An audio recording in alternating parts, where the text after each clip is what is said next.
pagi untuk kita semua. Bagaimana kabar kalian hari ini? Ibu berharap semuanya baik-baik saja. Perkenalkan, nama Ibu Ferawati Marlintin Batonis. Di sini Ibu menggantikan guru ekonomi kalian untuk melanjutkan materi. Sebelum itu, marilah Ibu mengajak kita untuk sama-sama menghadap Tuhan dalam doa menurut keyakinan kita masing-masing. Kita berdoa. Amin. Di sini kita akan melanjutkan materi selanjutnya, yaitu bab 4, yaitu tentang pasar dalam perekonomian.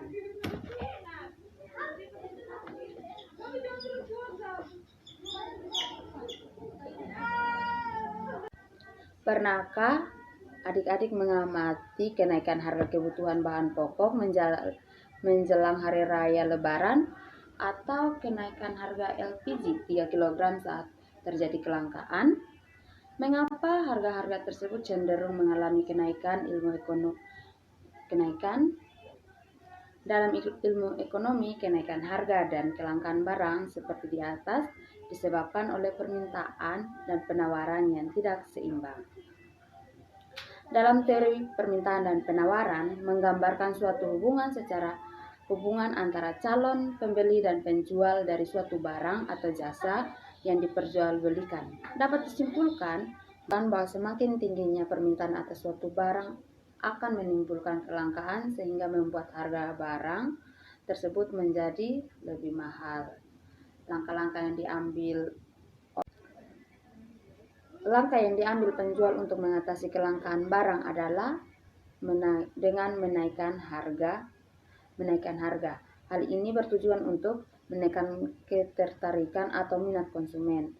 Dalam hal ini pengusaha memang diuntungkan karena memperoleh laba yang lebih besar, padahal sebenarnya mereka juga mengalami kerugian karena tidak mampu menyediakan stok dan jumlah yang besar.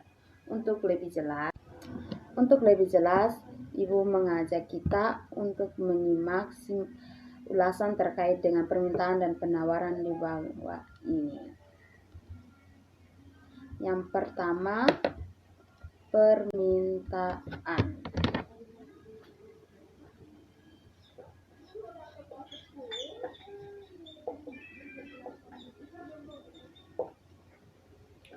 Apakah dari adik-adik ada yang mengetahui tentang permintaan? Oke, baik kalau tidak ada. Di sini permintaan adalah jumlah keseluruhan barang atau jasa yang ingin dibeli atau diminta oleh konsumen pada tingkat harga dan waktu tertentu. Intinya, semakin tingginya jumlah permintaan akan membuat harga produk menjadi semakin mahal. Begitu pula sebaliknya, semakin rendahnya jumlah permintaan akan membuat harga produk semakin rendah. Hal ini yang dinamakan dengan hukum permintaan. Ibu akan berikan contoh tentang permintaan. Contohnya, suatu toko beras menjual banyak berasnya. Kalau dari adik-adik ada yang kurang mengerti, boleh tanya lagi kepada Ibu contoh lain tentang permintaan. Kalau tidak ada yang ingin bertanya lagi tentang contoh permintaan, kita akan lanjut materi selanjutnya, yaitu penawaran atau supply. Sementara penawaran adalah sejumlah barang yang dijual atau ditawarkan kepada konsumen pada suatu tingkat harga dan waktu tertentu. Berbeda dengan hukum permintaan. Di dalam hukum penawaran, semakin tinggi harga, maka jumlah barang yang ditawarkan akan semakin banyak. Sementara semakin rendahnya harga barang, maka jumlah barang yang ditawarkan akan semakin sedikit juga.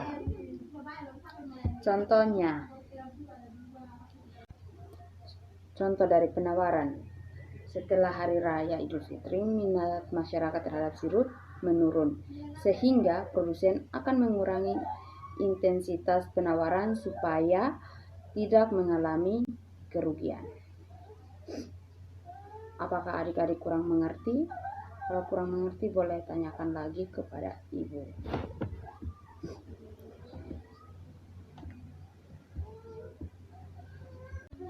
Ya, kita masuk dalam materi yang berikut, yaitu faktor-faktor yang mempengaruhi permintaan dan penawaran serta contoh-contohnya. Yang pertama, faktor-faktor yang mempengaruhi. Yang pertama, harga barang itu sendiri. Artinya, jika harga suatu barang semakin rendah, maka permintaan terhadap barang tersebut akan semakin bertambah. Begitu pula sebaliknya. Yang kedua, ketersediaan dan perubahan harga barang sejenis sebagai pengganti atau pelengkap. Artinya, apabila harga barang pengganti dan barang pelengkap turun, maka permintaan akan barang tersebut akan semakin berkurang. Akan tetapi, apabila harga barang pengganti dan barang pelengkapnya naik, maka permintaan atas barang tersebut akan meningkat juga. Contohnya, jika ada beras, maka ada konsumen yang ingin membeli jagung, namun ada juga yang menginginkan singkong. Kita akan masuk yang faktor yang berikut. Tingkat pendapatan atau daya beli konsumen. Tingkat pendapatan konsumen akan menunjukkan daya beli konsumen tersebut. Semakin tinggi tingkat pendapatan seseorang, maka akan semakin tinggi juga permintaan terhadap suatu barang. Yang keempat, kebiasaan atau selera konsumen. Kebiasaan atau selera konsumen juga berpengaruh terhadap permintaan atau atas suatu barang. Semakin tinggi selera konsumen terhadap suatu barang, maka permintaan terhadap barang tersebut akan meningkat pula. Yang kelima, jumlah penduduk. Semakin besar jumlah penduduk yang ada dalam suatu daerah atau negara, maka semakin tinggi pula jumlah permintaan atas suatu barang atau harga tertentu. Orang-orang untuk membeli lebih banyak saat ini guna menghemat uang belanja di masa yang akan datang. Yang berikut faktor-faktor yang mempengaruhi penawaran. Yang pertama, biaya produksi dan teknologi yang digunakan. Contohnya, misalnya dengan teknologi yang canggih, maka tingkat produksi semakin berkualitas dan harga barang yang ditawarkan semakin murah. Yang berikut, tujuan perusahaan. Misalnya, perusahaan yang bertujuan untuk beramal, maka akan semakin banyak orang yang akan membeli produksinya karena mendukung perusahaan tersebut. Yang ketiga, pajak. Misalnya, besarnya pajak akan membuat konsumen berpikir ulang untuk membeli suatu produk. Contoh lain dari ketersediaan dan perusahaan harga barang sejenis sebagai pengganti dan pelengkap. Contohnya, ketika harga barang A jauh lebih tinggi dibandingkan harga barang B, maka penawaran produsen akan jatuh pada barang A karena lebih menguntungkan. Yang berikut, faktor yang terakhir ialah faktor alam. Alam akan memberikan pengaruh yang signifikan, yaitu dalam mempengaruhi penawaran, khususnya untuk produk pertanian dan perikanan. Sebagai contohnya, pada pertanian, para petani padi ketika iklim tidak menentu dapat menyebabkan gagal panen. Karena itu, ketika terjadi kondisi seperti ini, jumlah beras yang ditawarkan akan semakin berkurang. Sampai di sini dulu ya penjelasan Ibu. Jika dari adik-adik yang ingin mau bertanya, Ibu persilahkan.